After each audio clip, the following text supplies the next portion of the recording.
visited the school on the 17th of September 1903 and, in a stirring speech made to the boys in the Holy Trinity Chapel, he said, "Not a single lad who has been educated at Bishop Cotton's school can go out and do nothing. When you go out into the world, do nothing without an object. Let there be an object in your heart, where your emotions are supposed to be, in your mind, with which you think, and in your soul, where is the touchstone of right and wrong." Words that should remain engraved in the heart of every Bishop Cotton schoolboy. In 1947, Lord Mountbatten, India's last British Governor-General, addressed the school in the chapel. This was to lead to the custom of the presentation of the national flag by the school captain to the chaplain for safekeeping.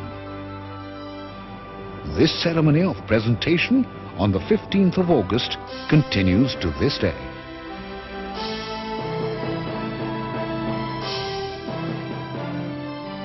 With the joys of independence also came the sorrows of partition. Irwin Hall was to be witness to a moment which would be chronicled in history. The order which all dreaded came through. All the boys who hailed from the area now constituting Pakistan were forced to leave.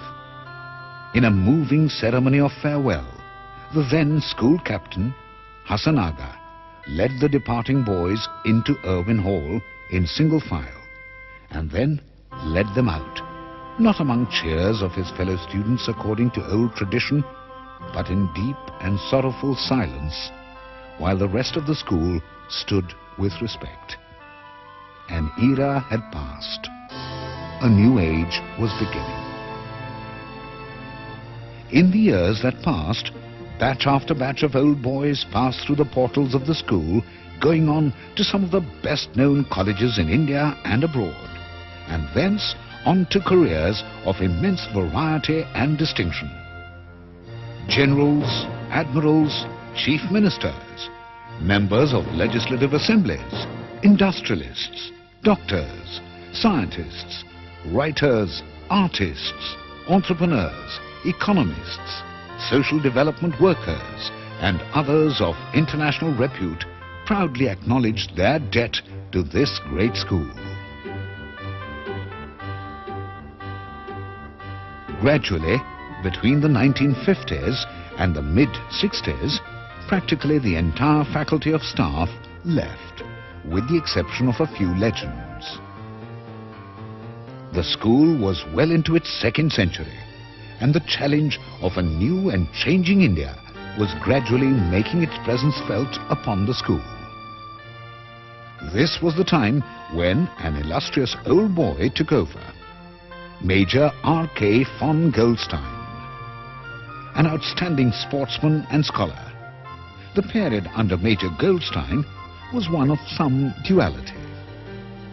He personally set great standards for others to emulate, and the boys respected and admired him. Upon Major Goldstein's retirement, Brigadier S.J. Mukund of the Army Education Corps, a huge personality, took over the school.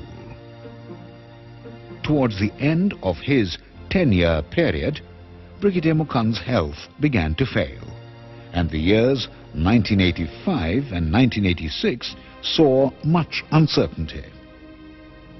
In November 1986, his successor, the then senior master, Ronald Narendra Hakim, was faced with the daunting task of coping with a shaken administration, a weak financial condition, unfashionably low salaries, and low morale.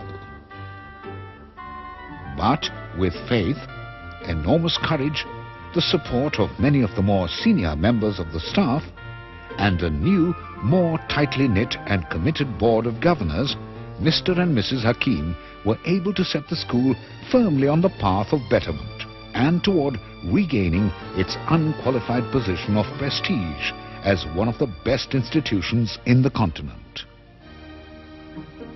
After 25 years of dedicated service, Mr. and Mrs. Hakim retired on the 31st of March 1994. The reins were handed over to 38-year-old Kabir Mustafi, the senior master since 1991, an old boy of St. Paul's School, Darjeeling. Kamini Mustafi, his wife, took over the junior school from Zoe Hakim. The service of installation and dedication in the Holy Trinity Chapel on the 4th of April 1994, the first of its kind, conducted by the Chairman of the Board of Governors, His Lordship the Most Reverend Dr. Anand Chandulal, was an event of great distinction. Attended by the governors of the school, heads of institutions from all over the state, royalty and other distinguished guests, it was a fitting culmination of a quarter-century of service for Mr. and Mrs. R.N. Hakim. In his valedictory speech, he quoted the words he had inscribed in the visitor's book. Headmasters will come and go, but the school will live on forever. On 25th April 1994, the Hakims bid a tearful and emotional farewell to Bishop Cotton School. The next day, the 26th of April, was a black day in the history of the school. The Hakims had a rendezvous with destiny. On their first day to a retired life, fate extinguished both lives in a car accident.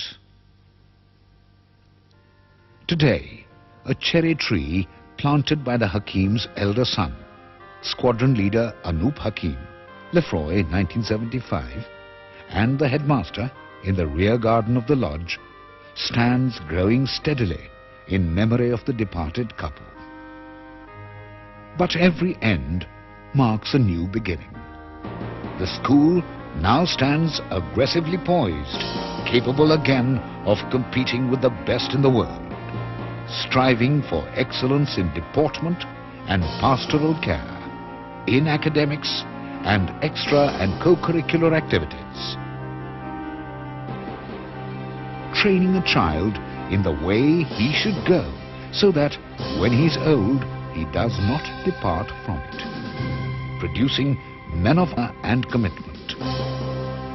Moving with a vision and a sense of purpose worthy of its founder into the 21st century, to serve man and country with an honest commitment that's engraved on every Cottonian's heart.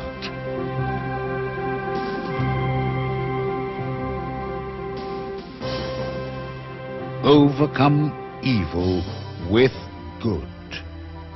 And so from those who've gone before to those who're yet to come, we pass the motto loud and clear, all evil overcome.